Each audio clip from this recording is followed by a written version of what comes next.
Our first responders deal with difficult situations, and trauma is trauma. It does not matter the circumstances or the situation in which you experience it. And every single day, our first responders, our firefighters, our law enforcement, our EMTs, our 911 dispatchers, every day they put themselves in the line of danger in an effort to serve us all and protect us all. And every day they are potentially exposed to traumatic situations, whether it is people in burning buildings, whether it's hours out on the fire line, fighting fire, helping each other, watching each other go through difficulty and struggle. Our lifeguards are here. The challenges experienced with families or children potentially facing drowning. Our law enforcement face it on the front lines every day, both what they see and observe and what they are personally exposed to and the threat of violence and danger to their own life and what they experience. Anytime there is a car accident and our firefighters and our EMS, EMT respond, the trauma of what those individuals may be going through. All of this has an accumulated effect on our firefighters, on our police officers, on our 911 dispatchers, on our lifeguards. And the first responders you see standing here today are trained and built to handle these situations. They get up every day and they go to work to put themselves in the line of danger to protect the rest of us. And that means something to us as a society. At a time where it feels like no one will sacrifice for anyone, we have a group of individuals who are willing to sacrifice their own safety. They're willing to sacrifice their own life in an effort to protect us. They signed up to run towards the sound of danger. But every now and then there comes a point where it's incumbent upon us to make sure we support them and make sure that we don't just give them the staffing and the equipment and the training and the pay, and all of those things are important, we have to do. But it's incumbent upon us to make sure we look for new ways to help them. A year and a half ago, I was sitting in a meeting with Chief Meacham, and he made me aware of the reality that we lose more first responders to suicide than we lose in the line of duty. And we have to do better. We have to do better to provide the support for mental health treatment. We have to do better to provide the support for trauma-informed care. We have to do better to make sure that we are helping those who are injured every day because they're out in the line of duty, willing to sacrifice for us. And the question before us was, how do we do that? Because every one of these agencies moves heaven and earth to provide the highest quality, world-class mental health care. City of San Diego does it. City of Escondido does it. County of San Diego does it. Every agency provides this care to their members. But just like we've seen with veterans, where veterans are afforded world-class care at the VA, the overwhelming majority of veterans who take their own life never called the VA one time for help, even though it was available to them. The overwhelming of active duty service members who take their own life, they never went to the health care afforded to them on base. Why is that?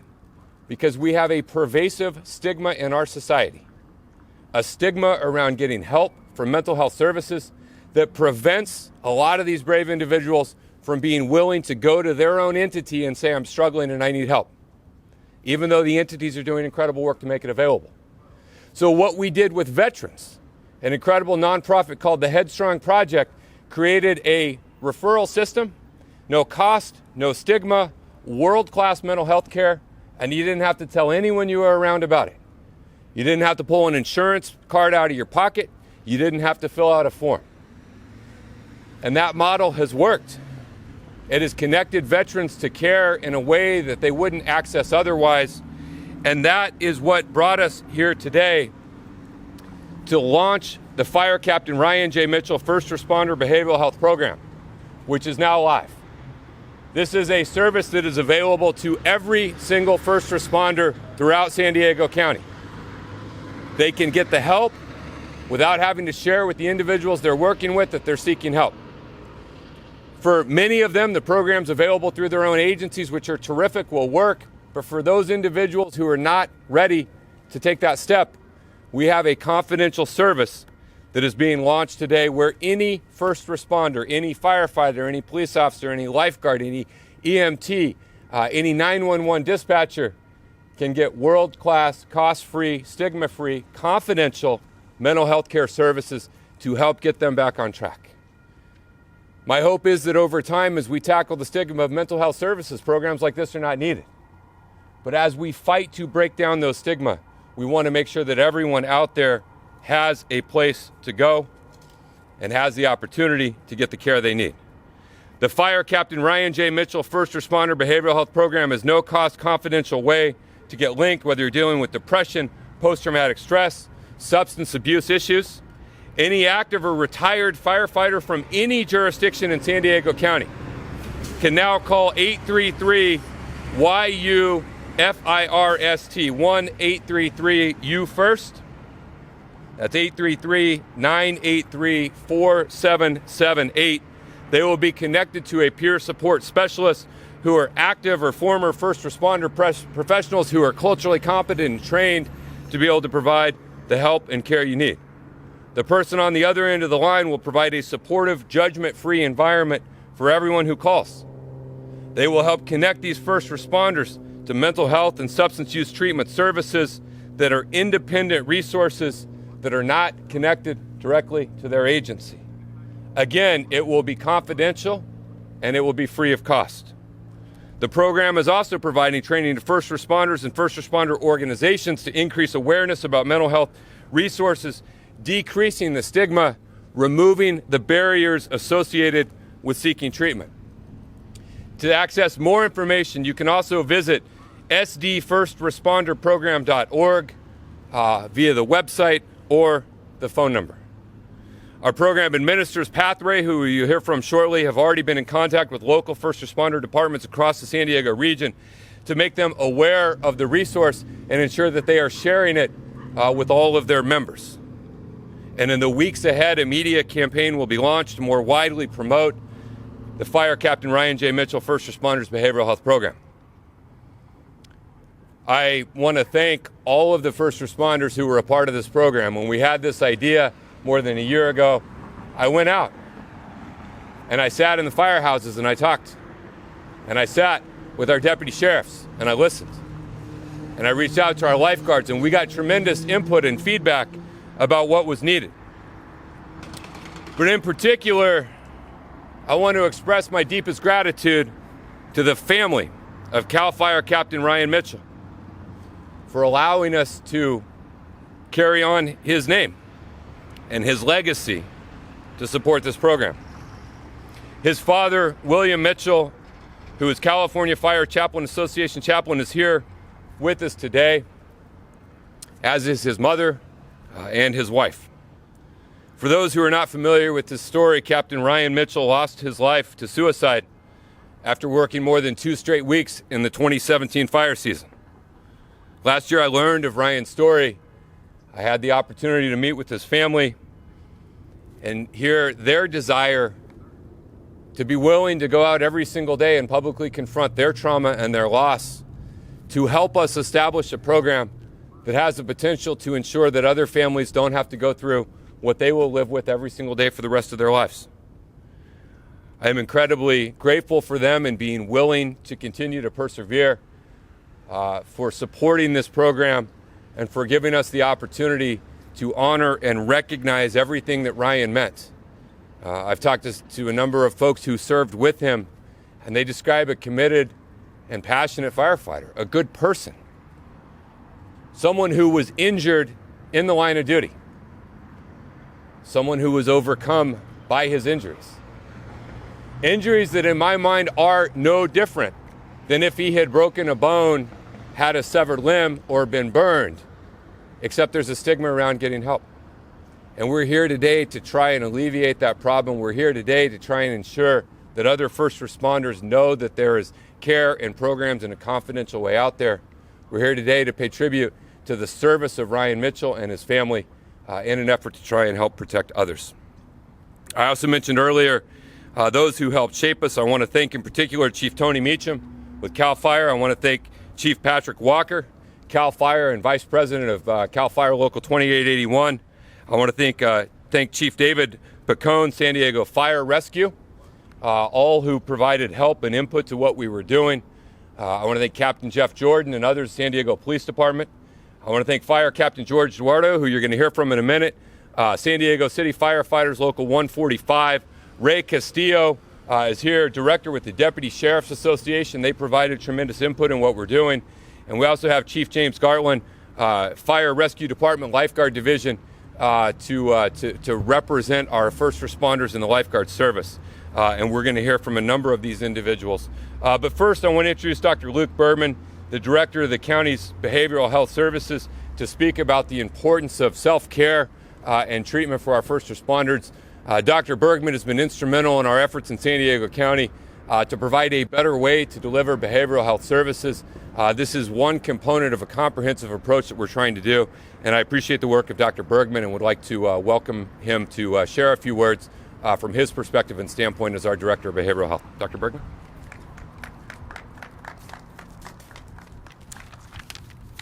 Thank you, Supervisor Fletcher, for leading this amazing effort. I want to thank the Mitchell family for turning your grief into incredible life-saving action today. We've known that first responders face disproportionate challenges with mental health for some time, from the daily traumas to which they are routinely exposed and which they must make routine, which they have to make mundane in order to get through every workday. First responders suffer high rates of PTSD, anxiety and depression, and substance use disorder, according to some studies, at rates 5 times those found in the general public. And because they know we need to feel confident in them, first responders often don't seek care. They are most at risk and least likely to get care. And this is how it's been in the years leading up to the pandemic. With the onset of COVID, first responders have been even more in harm's way, and the data bear out the psychological risks of their work. Early data from as far away as China and now more recent data from the US show that those most vulnerable to psychological distress related to the pandemic are our first responders. And even with all of our efforts to end the stigmas of behavioral health conditions, to make clear that they are health conditions, as Supervisor Fletcher was describing, and not signs of weakness, not signs of moral liability, these stigmas persist and make the act of accessing care feel potentially dangerous. It's my honor to stand before you today to introduce a program named in honor of Fire Captain Ryan J. Mitchell, specifically designed for first responders who are committed to improving the health and well-being of our communities. The Fire Captain Ryan J. Mitchell's First Responder Behavioral Health Support Program provides alternative resources to first responders countywide. The program operates at no cost, confidential, peer-supported first responder navigation referral helpline to aid local first responders in San Diego County. The service provides screening and assessment, consultation, and increased access to mental health and substance use disorder services. The helpline is available, as Supervisor Fletcher noted, 24 hours a day, 7 days a week. I'll now turn it over to Gioconda Rodriguez, the statewide Director of Pathways Community Service, our partner in providing this service, to provide more details about the program.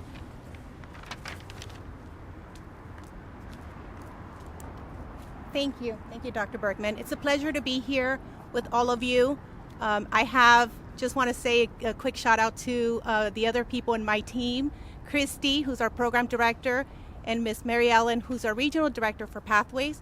Also, we've been working very closely with Gina and Kimberly, so I wanted to just give them a little bit of a shout out here for all of you here. As far as the program, of course, I want to thank the Mitchell family as well, and it's just such an honor to be part of this program.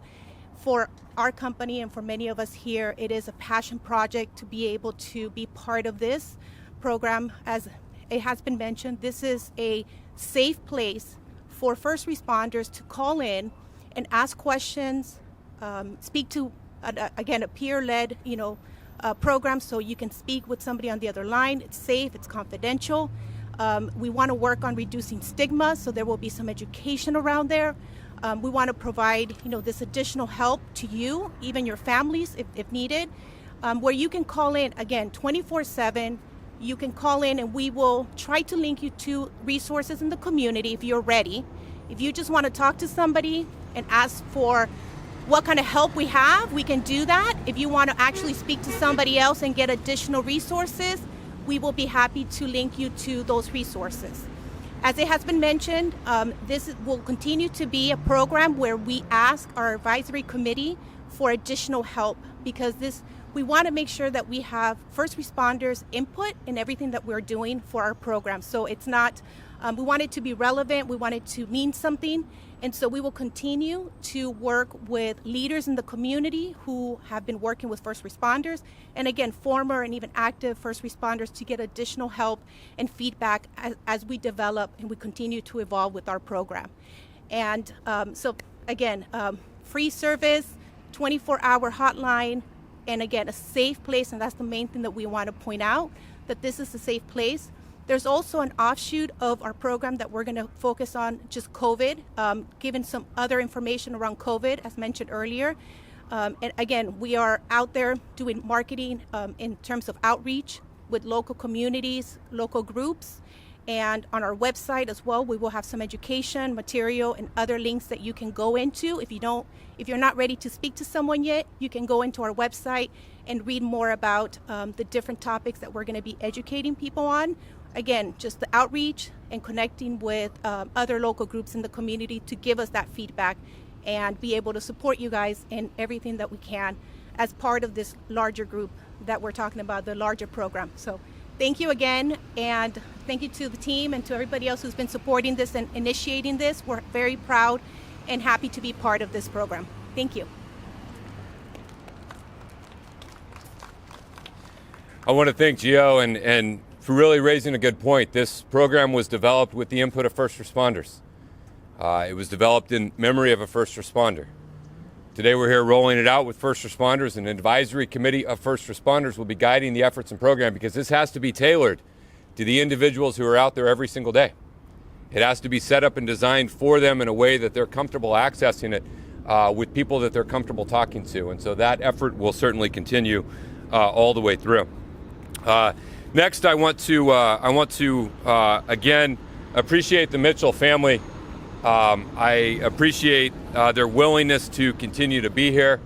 We're going to hear from William Mitchell, Ryan Mitchell's father, but I want to thank his wife and his mother for both joining us here as well today, and to just tell the Mitchell family and entire community grieves with you for your loss, and is grateful for your willingness to continue to be out there every day, and your efforts and actions are going to make a difference in the lives of others. And so to the Mitchell family, thank you very much for being here, and I'd like to welcome William.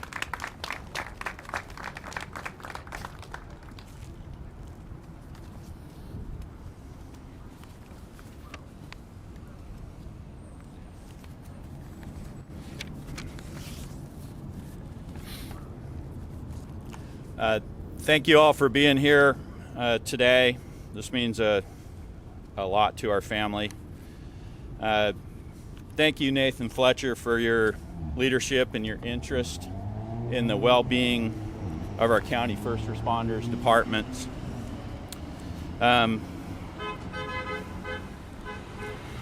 To Chief Tony Meacham and Chief Patrick Walker, I was told as the days unfolded after the tragedy struck our family in 2017 by a fellow survivor of suicide loss, that there would be light.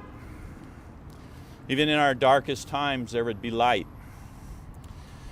One aspect of the light he shared with us was that there would be friends that would come alongside of us that we never wanted to have.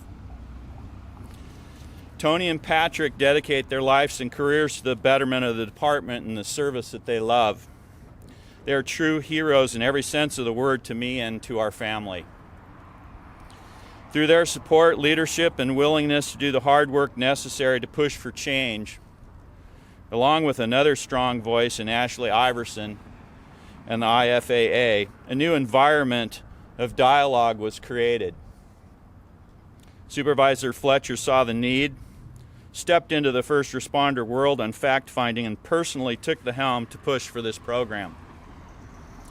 I am beyond grateful to these friends in our life and have great love and respect for each one of them. Thank you. Chief. I also cannot give thanks without mentioning Rock Church pastor, fire chaplain, and ICISF instructor Mickey Stonier for his decades of service to SD, FR, and his tireless push for peer support and behavioral health wellness within the first responder community here in San Diego.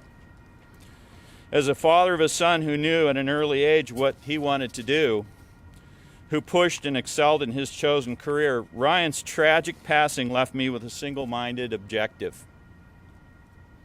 Supported by my wife, Leslie, our family, the Tetzlaff family, our fire family, and many others, we agreed that we would do our part to prevent a first responder suicide from shattering another fire family in the CAL FIRE MVU.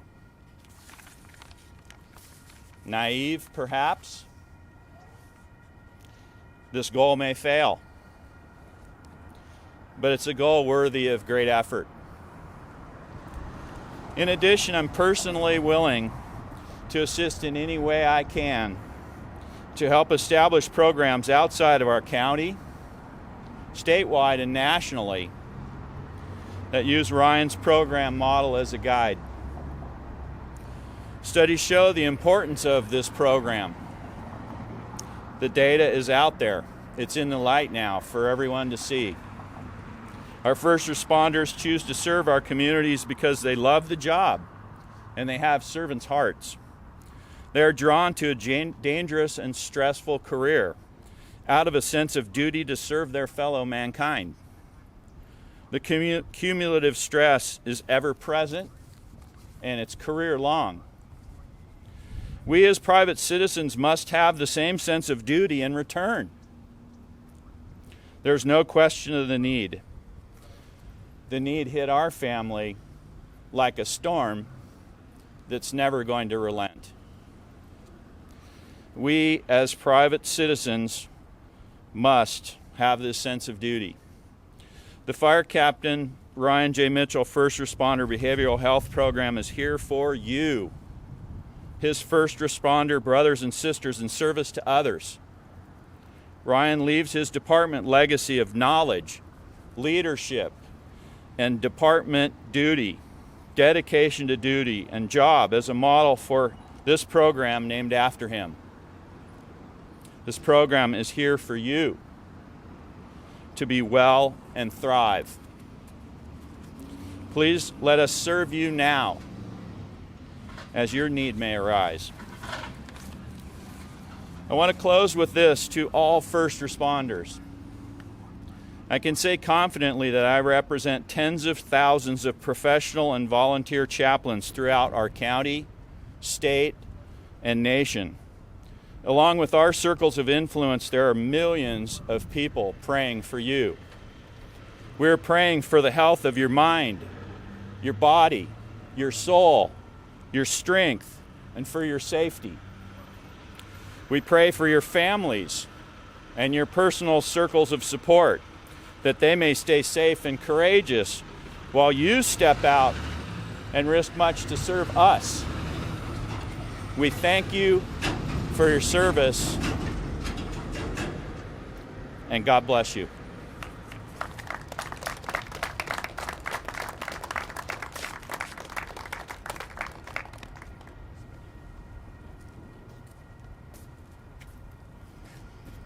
Thank you, Mr. Mitchell, and thank you again to your entire family. First responder communities are like families. They look out for one another. They live together. They work together. And this program is designed to honor that spirit, but a part of it is you have to look out for each other and you have to support each other.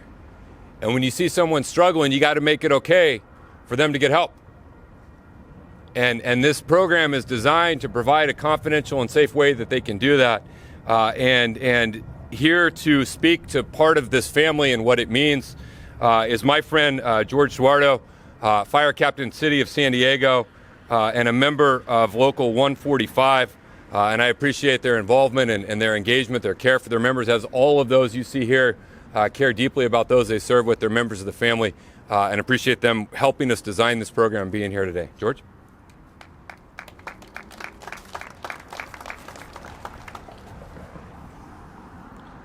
Supervisor Fletcher, I just want to say thank you from the bottom of our hearts.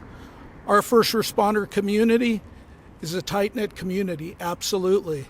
And I appreciate something you said because it was very powerful, the front lines.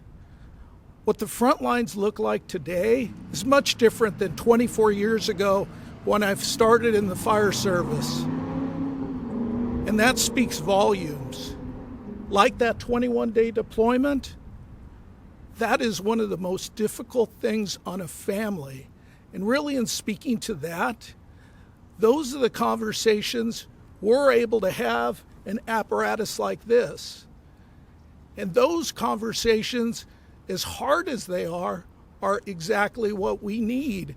But we can't do it by ourselves. And we need experts in the field. And so the investment in experts in the field are exactly what firefighters, EMTs, police officers, lifeguards need, because we can console each other. We can do a lot of things, but we don't necessarily have that formal education that comes with truly being a family as a community. So once again, I just want to thank everyone here because this is a passion for each one of them. Thank you.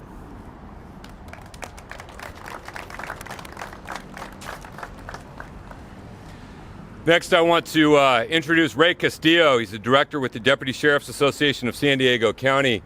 And I want to thank the Deputy Sheriff's Association, DSA, for providing input and guidance. One of the first groups when we had this idea, we went and talked, socialized, got input, but got feedback. We incorporated that into what we did. A vital member and component and valued part of our first responder community. Our law enforcement community faces tremendous difficulty and challenges in the community each and every single day, and we appreciate them, we value them, and this program is designed to help support them. So Ray, thank you for joining us today.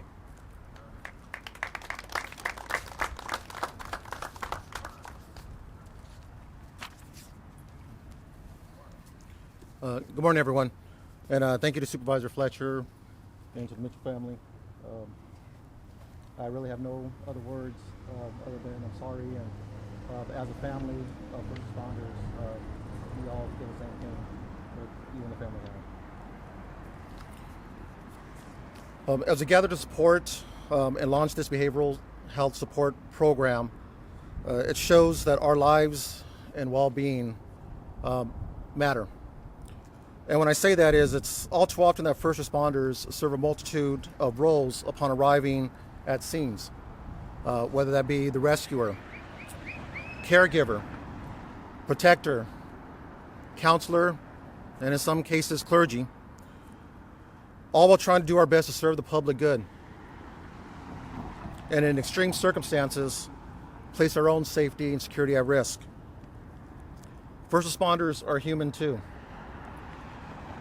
We have feelings, we have emotions, but more than that, we keep them bottled up inside. For fear, sometimes so we don't look weak, in other instances, worried about how others will react to us, whether it be our peers or our loved ones. In our profession, we see things and experience things that few other people do. In some cases, instances of the worst humanity has to offer. Not to be too morbid, but we deal with death. We deal with varying degrees of child abuse, horrific accidents, and that's just to name a few. Constant exposure to these varying degrees of trauma, compounded over days, months, and years, can lead to depression, PTSD, substance, and suicidal ideations, just as Supervisor Fletcher mentioned previously. Now add an unhappy or unstable home, the loss of a loved one, divorce, financial hardship, or any combination thereof to that equation. For our members of the DSA, as well as to other first responders around the county, this new service will provide additional options from peers who experience the same things we did and speak the same language. The county invested in its first responders by hiring and training us for the jobs and responsibilities we have. I'm happy to see the county invest in us as people too, and not just employees. A first responder who receives the assistance they need or desire becomes a better person, a better spouse or significant other, a better parent, but more importantly, a better first responder. By making us better, the county is better for it. Thank you.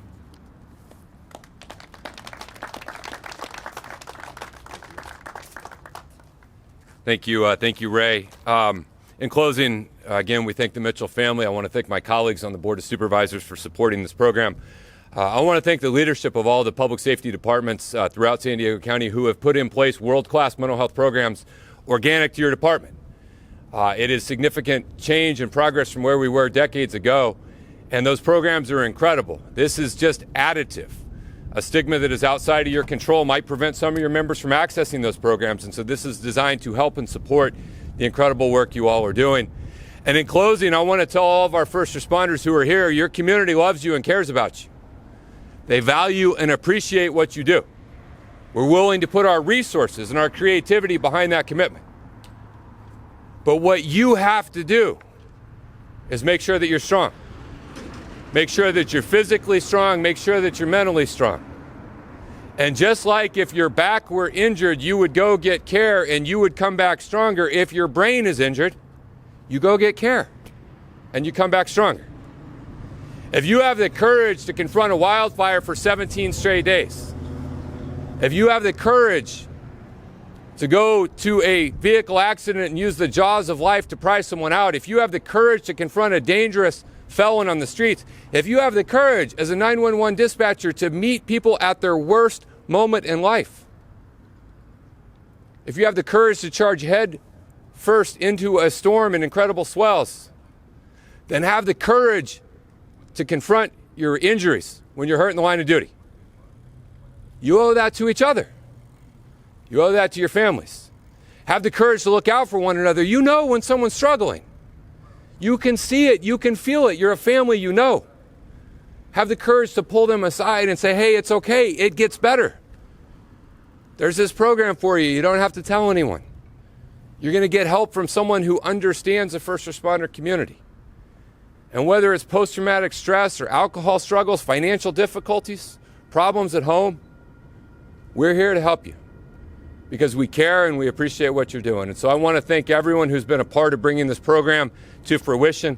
And I want to thank our first responder community and the Mitchell family in particular. So thank you all very, very much. We're excited to have this program launch and look forward to seeing the results of it. Thank you very, very much.